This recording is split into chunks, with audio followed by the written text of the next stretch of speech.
Yo, what's up mga bro? Welcome back to the channel. Ngayong araw na to, gusto ko lang i-share sa inyo na ang ating Raider 150 Fi ay nag 1 year na nitong August 15. Ang date ngayon ay August 18. 8 days ago, nag 1 year na siya. Gusto ko lang i-share sa inyo mga bro kung ano na ba yung mga accessories na napalitan natin dito sa ating Raider 150 Fi. Itong ating model ay year 2024. So, na-acquire ko to noong August 15, 2024 at ang kanyang kulay candy matte red.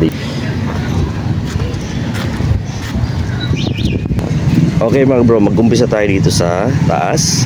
Isa sa mga accessories na inilagay ko dito sa ating Raider 150 Fi ay itong screen protector niya, no? Kaya nilagyan ko ng screen protector para hindi magasgas yung ating panel. Ayan, para iwas gasgas. Pagpupunasan natin, make sure na yung basahan natin ay laging microfiber. Ayan, para kahit punasan natin yung body ng ating motor, kapag gumamit tayo ng microfiber cloth, iwas talaga sa mga gasgas. So yan isa sa mga accessories na nilagay natin dito sa ating Raider 150 Fi ay ang screen protector. Dito pa rin tayo sa bandang itaas. Ayan, naglagay na rin tayo ng cover dito. Bali stainless to mga bro. Dagdag angas yan mga bro. Ayan, ito na nga kasi nakaharang sa video. Ito nagpapapansin yung ating cellphone holder. Ayan, itong ating Motowolf cellphone holder na napaka-reliable mga bro. Ayan, napaka-kapit. So kahit sa lubak-lubak, talagang hindi matatanggal yung cellphone. Maluyang kamay na nag-hold sa kanya. Kapag ka nilagyan nyo ng cellphone to, napaka-secured talaga ng inyong phone. Motowolf cellphone holder. Tapos ayan, dito tayo sa side mirror. Hindi na stock yung ating side mirror mga bro. Gumamit na tayo ng Street King. Kung hindi ako nagkakamali, ito yung version 2. Pinalitan na rin natin yung mga bolts niya sa likod. Yan, magkabilaan yan, left and right. Yan. Tapos ito rin yung mga bolts na pinalitan ko dito sa kanya. Ayan. Ayan yung mga bolts, ginawa na nating CNC. Okay, so dito pa rin sa taas, ito TRC, yung sa ating reserva. TRC na rin yan, pati yung kanyang bolts dito, puro CNC na rin. Pati yung handlebar bolts natin, ayan, CNC na rin yan. Center na, hindi ito di-thread mga bro, disalpak lang to. Yung mga naunang model di-thread pa. Mas maganda yun kasi ito pwedeng mahatak, pero parang naka-screw na rin siya ang higpit, no? Kahit ikut-ikutin ko yan ng kamay, hindi siya natatanggal. So goods na rin yan. Kaya wala na mga stock na bolts dito sa handlebar natin, puro mga CNC na mga nakakapit dito. At pati itong ating T-post bolts ay kamakailan lang idinagdag ko na to. Hindi ko na ginawa ng video kasi madali lang naman ikabit yan Ayan, pero pag magkakabit kayo nito mga bro, isa-isa lang. Pagkatanggal ng stock bolt, ayan, ipalit nyo na yan agad. Ganun lang kadali. So itong mga to. And then yung mga body bolts din ito mga bro, puro ano na rin yan, pinalitan ko na. Yung stock bolts ng Raider 150 para sa body fairings niya, talagang madaling bumilog. Usapang bolts pa rin. Yung crankcase natin, naka na rin yan, naka CNC, isang set yan, left and right yung ating nabili dyan. Tapos itong duo cup, puro mga CNC na rin yan. Ito yung kabilang side, puro mga CNC na rin. Pati dito sa ating frame cover, puro mga CNC. Pati dito sa brake pump, CNC na rin. Ayan. Okay. Ayan. Sa ating passenger peg, ayan yung mga bolts na napalitan natin dito. Nakitang-kita naman TRC, di ba? Kaya tayo clutch arm, tapos clutch holder. Ayan, puro mga TRC na yung ating inilagay. Okay, puro mga plug and play lang naman yan. Maliban lang dito mga bro, gasket nito mga bro, kailangan putulan. Ayan, pero madali lang naman. Ayan, wala namang leak.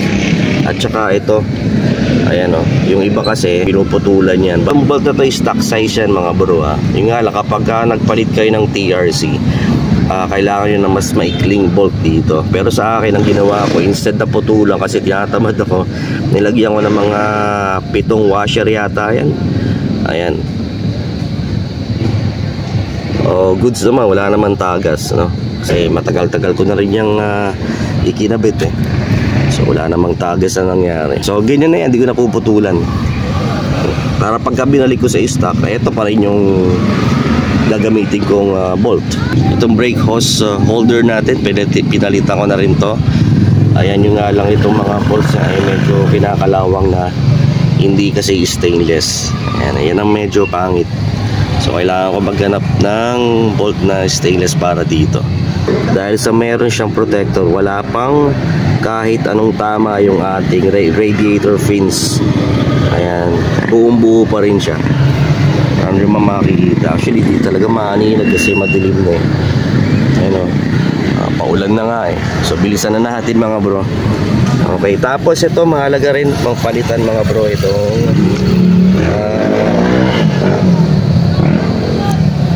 stud bolts.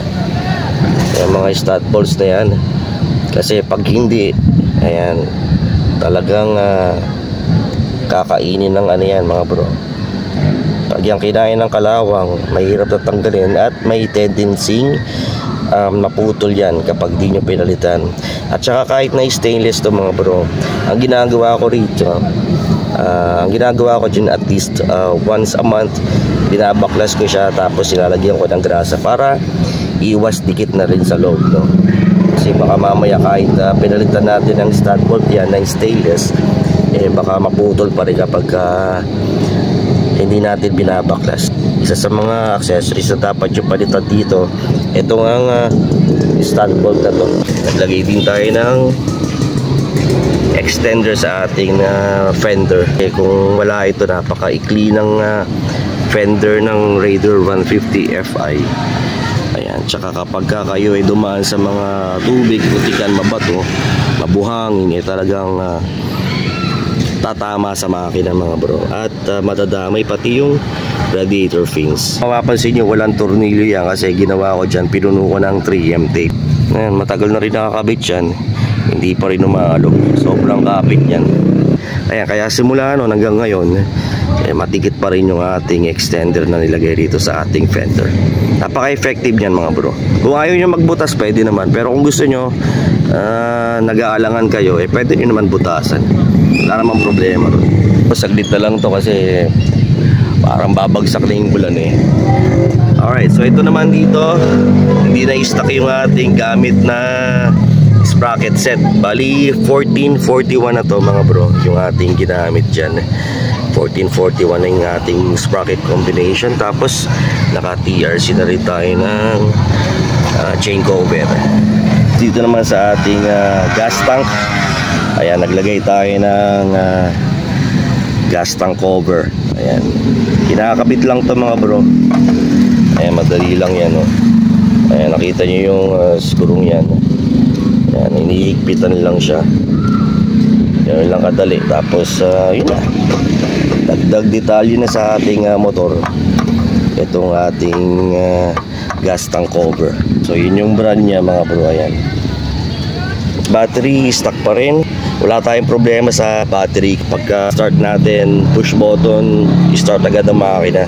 Ano ba kalayo ang tinakbo ng ating Raider 150 Fi sa loob ng 1 taon. Ayan, share ko sa inyo yung kanyang odo mga bro.